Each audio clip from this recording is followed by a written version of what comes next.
ലൈവിനകത്ത് ഇപ്പൊ ഞെട്ടിക്കുന്ന ഒരു സംസാരമാണ് ഉണ്ടായിരിക്കുന്നത്. ലക്ഷ്മിയും അനുമോളും തമ്മിലുള്ള വളരെയധികം ഞെട്ടിക്കുന്ന, ഞാൻ ഷോക്കായി പോയ ഒരു സംസാരം കേട്ടോ. അത് അനുമോളുടെ വായിൽ നിന്ന് തന്നെ വന്നൊരു സംഭവമാണ്. എന്താണെന്ന് പറയാം. ലക്ഷ്മി പറയുന്നു, ഇപ്രാവശ്യത്തെ വിന്നർ ആര് വേണമെങ്കിലും ആവാം, അൺപ്രഡിക്റ്റബിൾ ആയിട്ടാണ് കാര്യങ്ങൾ പോയിക്കൊണ്ടിരിക്കുന്നത്. അനുമോളെ നല്ല രീതിയിൽ മോട്ടിവേറ്റ് ചെയ്യുന്നുണ്ട് കേട്ടോ, പറയാതിരിക്കാൻ പറ്റത്തില്ല. ലക്ഷ്മി നല്ല രീതിയിൽ തന്നെ അനുമോളെ സപ്പോർട്ട് ചെയ്യുന്നുണ്ട്.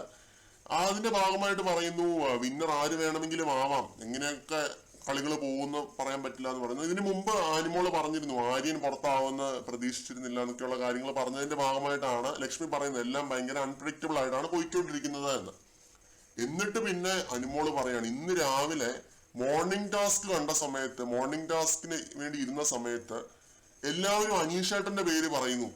സൽപ്രവർത്തി ചെയ്ത മനുഷ്യനായിട്ട് അനീഷേട്ടന്റെ പേര് പറയുന്നു. അതുപോലൊക്കെ ചെയ്തിട്ടുണ്ട്, പക്ഷെ അനീഷേട്ടന്റെ പേര് പറഞ്ഞു.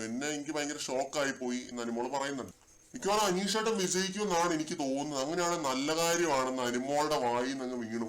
അനുമോൾ അതങ്ങ് പറഞ്ഞു. അത് എനിക്ക് തോന്നുന്നത് അനീഷേട്ടൻ എന്ന് പറഞ്ഞത് ഭയങ്കര ലോ ആയിട്ടാണ് പറഞ്ഞത്. അതിങ്ങനെ വാ വെച്ചിട്ട് അനക്കിയൊക്കെയാണ് അനീഷേട്ടൻ എന്ന് പറഞ്ഞിട്ടാണ് പറഞ്ഞത്.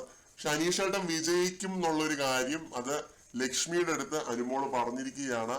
അത് അനുമോളുടെ വായിൽ നിന്ന് തന്നെ അത് വീണു. അത് പറഞ്ഞിട്ട് കാര്യമൊന്നുമില്ല. ഇനി അനുമോൾക്ക് തന്നെ തോന്നുന്നുണ്ടെന്ന് തോന്നുന്നു, ഒരു വിന്നിങ് കേപ്പബിലിറ്റി അല്ലെങ്കിൽ ഒരു വിന്നിങ് രീതിയിലുള്ള ഒരു വിജയമൊന്നും അനുമോൾ ഈ ഒരു കേസിൽ പ്രതീക്ഷിക്കുന്നില്ല. 100 ദിവസം നിൽക്കും, 100 ദിവസം നിൽക്കണം എന്നുള്ളത് തന്നെയാണ് അനുമോൾ എന്ന് പറഞ്ഞ കണ്ടസ്റ്റന്റിന്റെ ഒരു അൾട്ടിമേറ്റ് എയിം എന്ന് പറയുന്നത്.